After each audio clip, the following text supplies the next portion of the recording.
Now, although you could look at this and go, well, that looks pretty negative to me, Rokk, I'm actually not sure that it is, you know.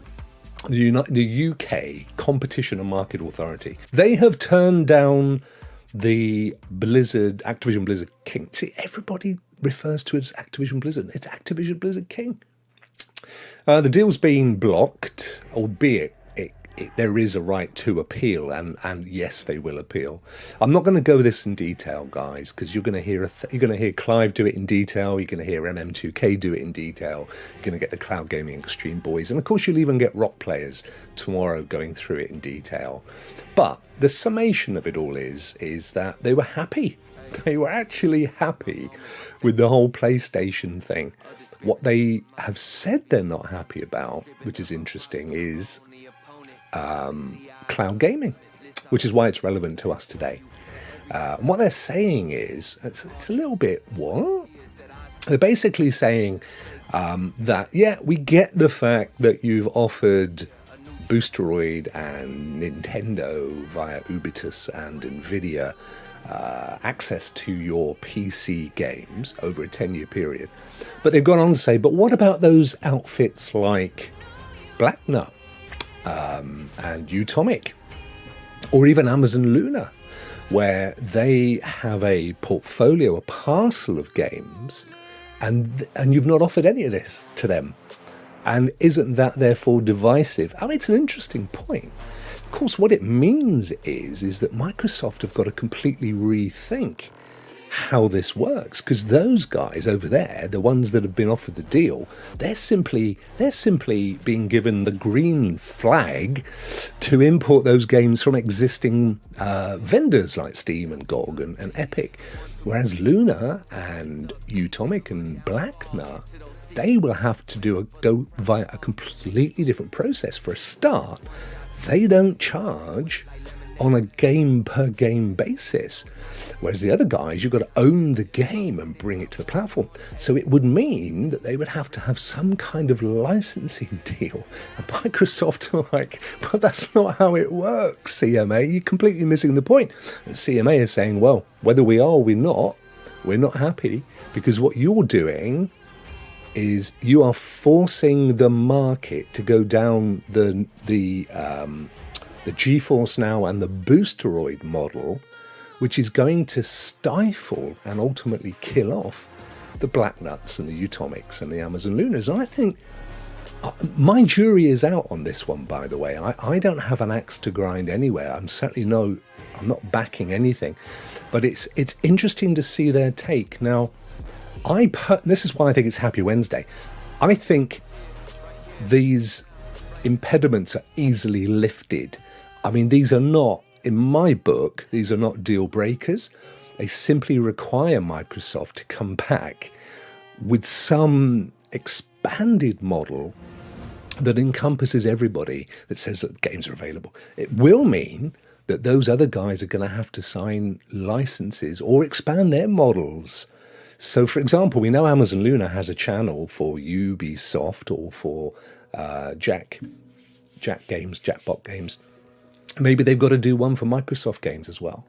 And that's how it works with the Luna. And maybe Blacknut and Utomic have to do something similar.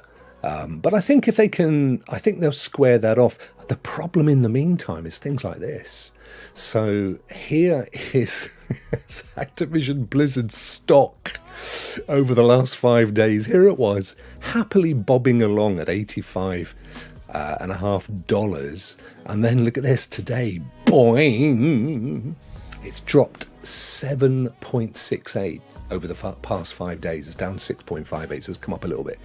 But this is the problem. This is it's this hit that these guys are taking. And I'm sure that Microsoft have had maybe there's, I don't know what percentage of Xbox, of their revenue and their figured into their stock price is Xbox. But certainly for Activision Blizzard, if you're a shareholder and you're hanging out there to get this extra super duper deal from Microsoft, and suddenly the CMA are saying, ha, ain't happening, boys, then you're like, oh, whoa, I'm selling, I'm out of here. And I've been asking the question, well, how important is the UK market? I mean, what are their options? I think it'd be really easy for them to fix this. It's going to need some thinking, and they're going to have to approach those other providers. Because the thing that, for me, the happiest thing about this is how seriously the CMA are taking cloud. All those conversations about cloud is dead. Cloud ain't going to ever be this big. The CMA is saying, yes, it is. It's going to be huge. But GeForce Now, 1.5 billion a year turnover, 20 million users. And CMA is saying Xbox has 70% of the cloud gaming market. But again, I think they're statistically wrong. I think they're adding in all the people that have a Game Pass subscription that gives them access to cloud. I don't think that they're looking at the actual level of people that use it on a regular basis. But I think it's easily surmounted. But the key thing is it shows just how important people are thinking cloud is going to be.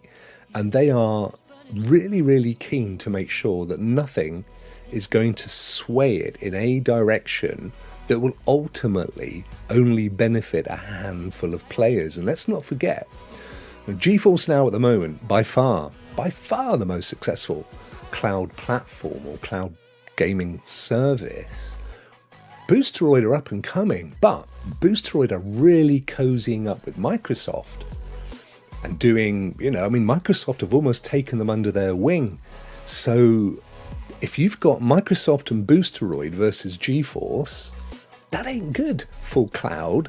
And again, it kills off your Blacknuts and your Lunas and your Utomics, who are just getting off the ground. So in a way, I think this is pretty good for the CMA to kind of say, whoa, boys, hang on a second. This ain't as clear cut as it looks. We're not worried about PlayStation. They're big and ugly and they'll sort themselves out. And anyway, we feel quite happy that you have dealt with that.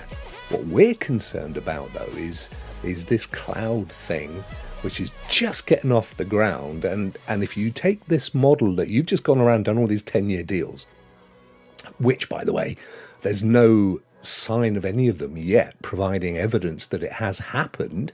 All we have is press releases. We don't have anybody actually going, and here are the first 3 Microsoft Xbox PC games as per the deal. None of them have.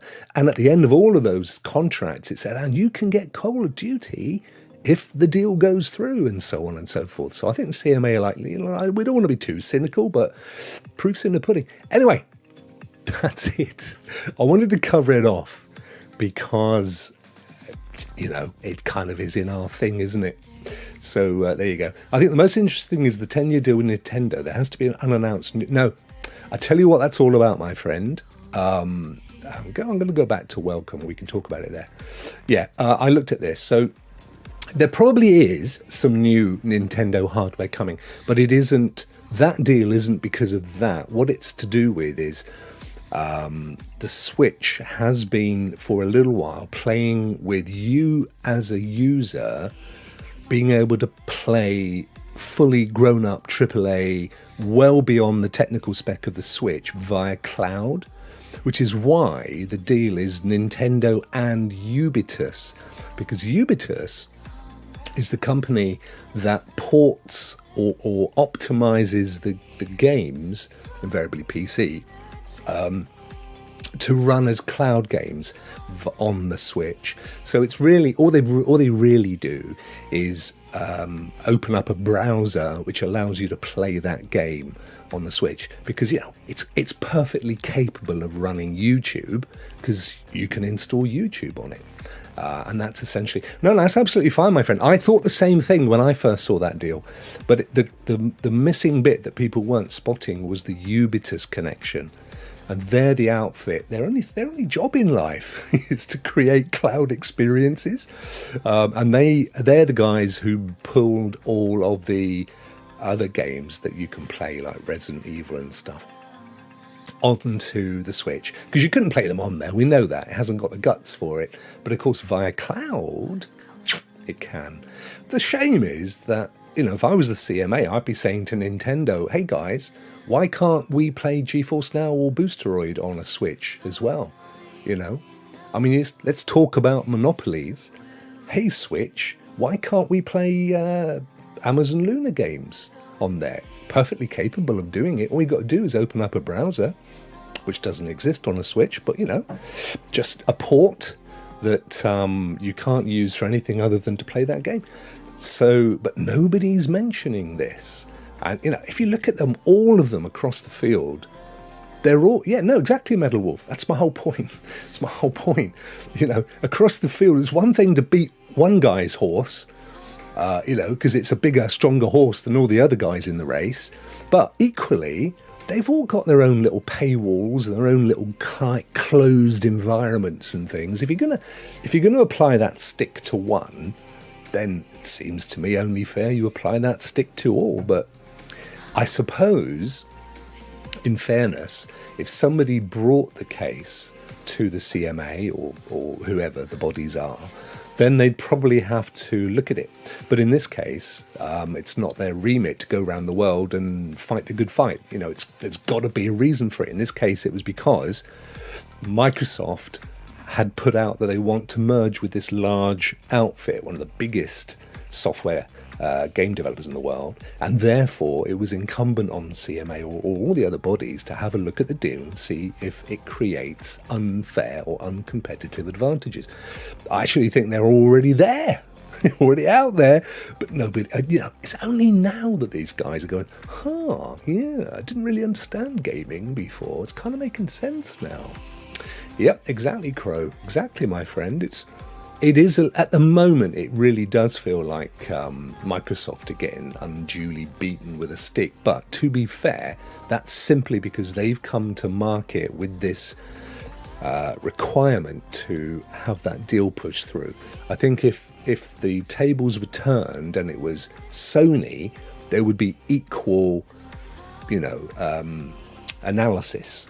So, right, put that to bed.